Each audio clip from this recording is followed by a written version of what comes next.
હું હરિદ્વાર ગયો ને, અમારો પ્રોગ્રામ હતો, આ બધા હારે જ હતા ટીમ. લાભ પાંચમનો પ્રોગ્રામ 3 વર્ષ થયા. ગોવિંદભાઈ ધોળકિયાનો કાર્યક્રમ, બરાબર. એટલે અમદાવાદથી દિલ્હી ને દિલ્હીથી દેહરાદૂન ફ્લાઇટમાં, અમે દિલ્હી પહોંચ્યા એટલે ફોન આવ્યો કાકાનો. મને કે કેટલે? મેં બસ જો અમે દિલ્હી પહોંચી ગયા. સાંભળજો આ વાત ધ્યાનથી, એટલે તમને ખબર પડે અમારી હું વેલ્યુ છે. મેં કીધું બસ જો આ દિલ્હીથી હવે દેહરાદૂનની ફ્લાઇટમાં બેસીએ છીએ, 3 કલાક 45 મિનિટ જેવું થશે દેહરાદૂન પહોંચતા.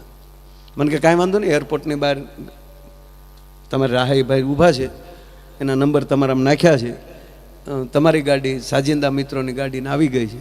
મેં પણ કાકા વાત સાચી, પણ હંમેશા હું શું કરું, હરિદ્વારનો પ્રોગ્રામ હોય ને એટલે પ્રોગ્રામ એક હોય પણ 3 દિનનું આપણે બુકિંગ કરાવી લઈએ. શું કામ? 3 દી હરાય ફરાય ને, પરબારા નંદભૈયા થાય ને એમ.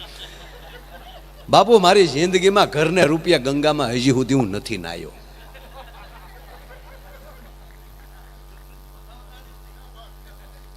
હમણાં આ વખતે હરિદ્વાર ગયો ને મેં ગંગામાં ડૂબકી મારી તો અંદરથી અવાજ આવ્યો મને કે આ વખતે ટિકિટ કોણે લીધી.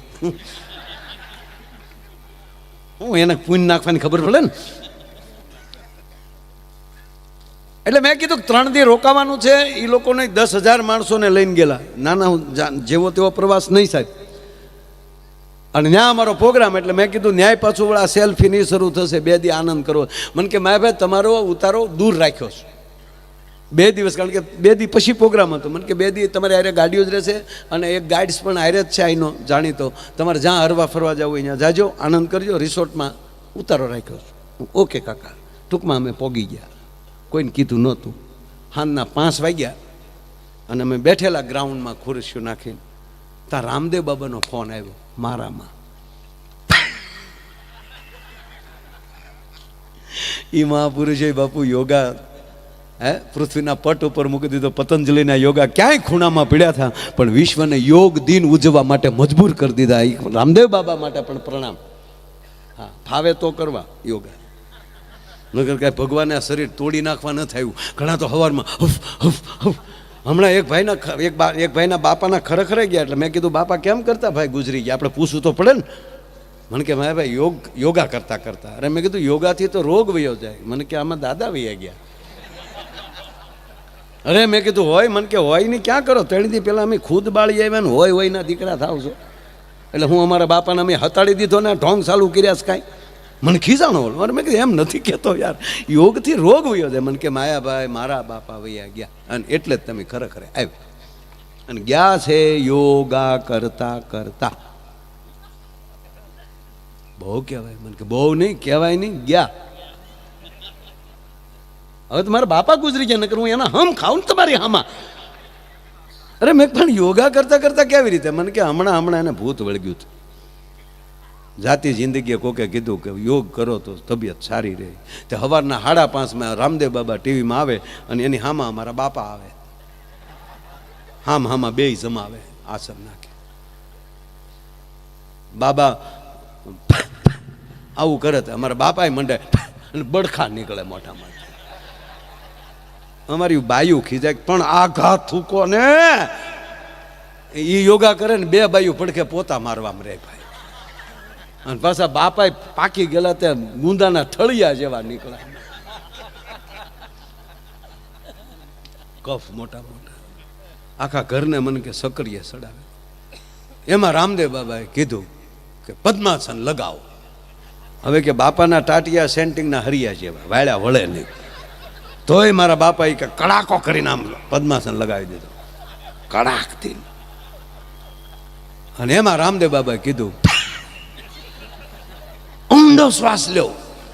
એટલે મારા બાપાએ ઊંડો શ્વાસ લીધો. જેવો શ્વાસ લીધો ને આખું બંધ થઈ ગયું. અને મને કે હા મેં લાઈટ વહી ગઈ. લાઈટ આવી તા બાપો વહી ગયો. શ્વાસ મૂકો એમ કહે તો બાપો મૂકે ને.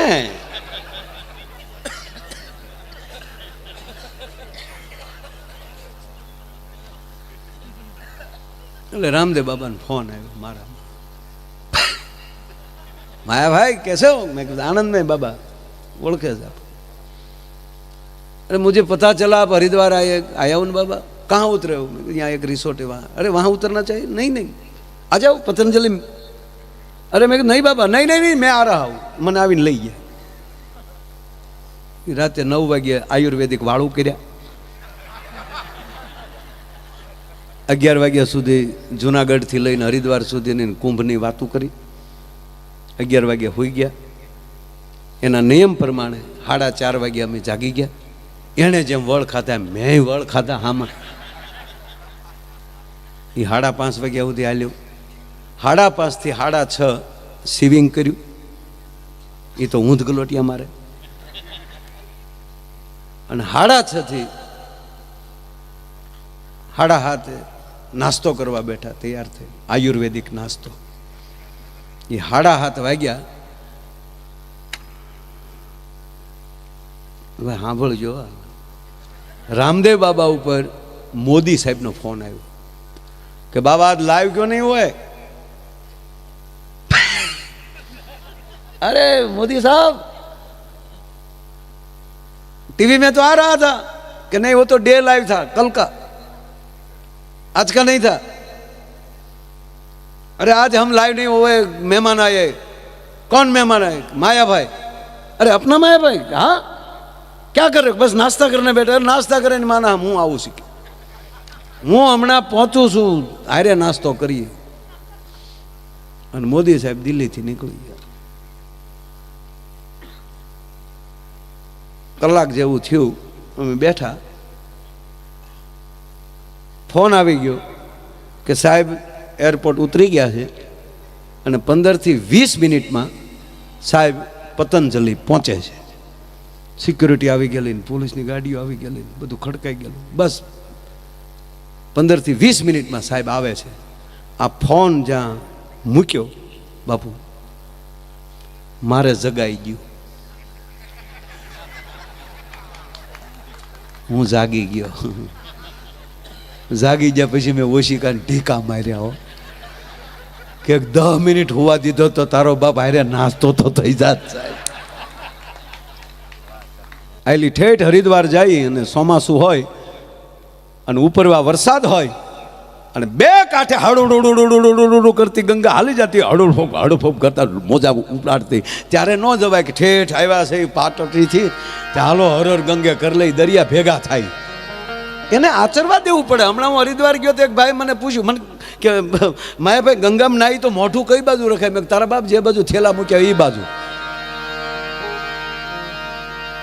અને હંમેશા મોજમાં જ રહીને તો 24 કલાક તમે મોજ માર્યો તો એક ભાઈ મને કે 24 કલાક હા આવી જાય આવી જાય આવી જાય બધું આવી જાય। લઈ લઈશું 100%। ઓ પલુભાઈ 24 કલાક બાપુ અમે આમ જો આખી રાત હાવ એકલા અમે બેઠા હોય વાતો કરતા કરતા બાપુ એવા આપને આજે ઘણી વાર બેઠા છે, પણ એમાંનું કોઈ રાજકીય ક્ષેત્રનું કોઈ પાત્ર હોય ને આપણી વાતો ગમતી, કિરીટસિંહ રાણા બાપુ વર્ષો પહેલા મોરારી બાપુની કથા લીંબડીમાં, ત્યારે પોતે વન મંત્રી કે પશુપાલન મંત્રી હતા ત્યારે, મને ખાસ યાદ। ત્યારે તો લાલ લાઇટે આવતી ને ત્યારે, અત્યારે ખાવડા લોકોએ પાછું લાલ લાઇટ કાઢી નાખીને ખાલી સાયરન રાખ્યા છે, મૂળ વગીરના કરી નાખ્યા।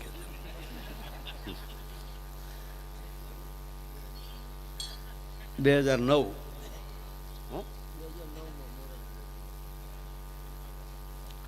ત્યારે 9 દિવસ હું ત્યાં હતો। બાપુ રોજ રાતે કાર્યક્રમ 11-12 વાગ્યા સુધી જ કાર્યક્રમ ચાલતા, અને પછી 2 જણા હોટલના ગ્રાઉન્ડમાં, પછી તો 5 મિત્રોય બીજા બધા હોય, અને 4-5 વાગ્યા સુધી અંદરો અંદર પ્રશ્નોત્તરી થાય। અમુક મિત્રો જે ગમે છે ને બાપુ, વીરડાની અંદર બધી હરીતું તાજી ન આવતી હોય, અમુક ડોળી જ આવતી હોય, પણ અમુક 5 હરીતું તાજી હોય ને એ તાજી આવતી હોય ને આખા વીરડાને તાજો કરી નાખતા હોય છે। એમ અમુક વ્યક્તિ અમુક ક્ષેત્રમાં બેઠા છે ને એટલે રૂડા લાગે છે, મારો કહેવાનો અર્થ એ છે। એટલે આ વાત એ કરું છું કે આપણે 24 કલાક તમારે મોજમાં રહેવું હોય ને તો નબળા વિચાર જ નહીં કરવાના, કોકની વાતો સાંભળવી નહીં। આ ગેરંટી સાથે કહું। સપનું મોડું નહીં આવે કોઈ દી. બાકી તો અમુકના તો સપના, અમારા ભૂરિયાને કોઈ દી સપનું સારું ન આવ્યું. જાગે તો આપ તો હવે બાબા હડકાયું આવે ગયો, કાં ખૂટ્યો વાહે છો હોય. એક દી તો રોતો રોતો મારી પાસે આવ્યો. મેં કેવું શું થયું? મને કે સપનામાં મારી ઘરવાળીએ મને માર્યો બહુ. મેં પણ તારા ક્યાં લગ્ન થાય? કે પછી જ મને ખબર પડી કે આપણા લગ્ન નથી થયા ને મારી કોણ ગયું એમ.